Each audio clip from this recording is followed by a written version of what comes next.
Hi friends, വീണ്ടും ജോളിസ് കിച്ചണിലേക്ക് സ്വാഗതം. ഇന്ന് നമ്മൾ തയ്യാറാക്കാൻ പോകുന്നത് സ്പെഷ്യൽ പപ്പായ മെഴുക്ക് പുരട്ടിയാണ്. പെട്ടെന്ന് ഉണ്ടാക്കിയെടുക്കാൻ പറ്റിയ റെസിപ്പിയാണ്. ഇതുപോലെ ഒരിക്കലെങ്കിലും ഉണ്ടാക്കി കഴിച്ചു നോക്കണം. നല്ല ടേസ്റ്റ് ആണ് കേട്ടോ. ഇത് വീഡിയോയിലേക്ക് അടക്കാം.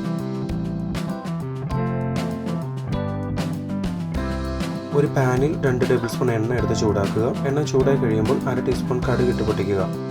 കടുക് പൊട്ടിയതിനു ശേഷം 3 വെളുത്തുള്ളി അരിഞ്ഞത് ചേർത്ത് 1 മിനിറ്റ് നേരം ഇളക്കി ചൂടാക്കുക. അതിനുശേഷം 20 ചെറിയ ഉള്ളി അരിഞ്ഞത്,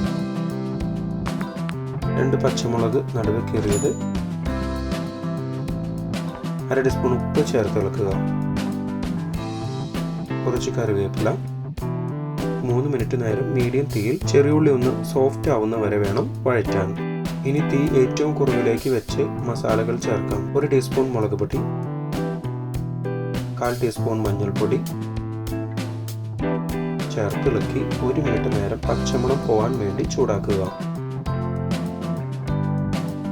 ഇനി നമുക്ക് 2 കപ്പ് പപ്പായ ഇതുപോലെ ചെറുതായി അരിഞ്ഞത് ചേർക്കാം. ഒപ്പം 1 ടീസ്പൂൺ ഉപ്പ്, 2 ടേബിൾ സ്പൂൺ വെള്ളം ചേർക്കാം. നന്നായി മിക്സ് ചെയ്യുക.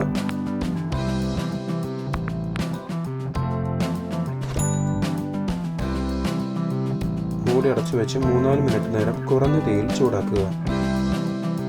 ഇതുവരെ നമ്മുടെ ചാനൽ സബ്സ്ക്രൈബ് ചെയ്തിട്ടില്ലെങ്കിൽ ഒന്ന് സബ്സ്ക്രൈബ് ചെയ്ത് സപ്പോർട്ട് ചെയ്യണം. പുതിയ വീഡിയോയുടെ നോട്ടിഫിക്കേഷൻ അപ്പോൾ തന്നെ ലഭിക്കുന്നതിന് ബെൽ ബട്ടൺ കൂടി ഇനേബിൾ ചെയ്യുന്നുണ്ടോ. 4 മിനിറ്റ് നേരം കഴിഞ്ഞ് മൂടി തുറക്കാം.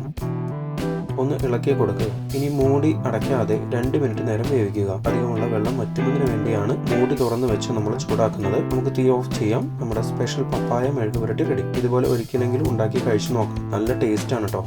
വീഡിയോ ഇഷ്ടമായെങ്കിൽ ഒന്ന് ലൈക്ക് അടിക്കണേ. സബ്സ്ക്രൈബ് ചെയ്യാനും മറക്കല്ല കേട്ടോ. നിങ്ങളുടെ അഭിപ്രായങ്ങൾ എഴുതി അറിയിക്കുക. മറ്റൊരു വീഡിയോയിൽ നമുക്ക് വീണ്ടും കാണാം. Thanks for watching the video.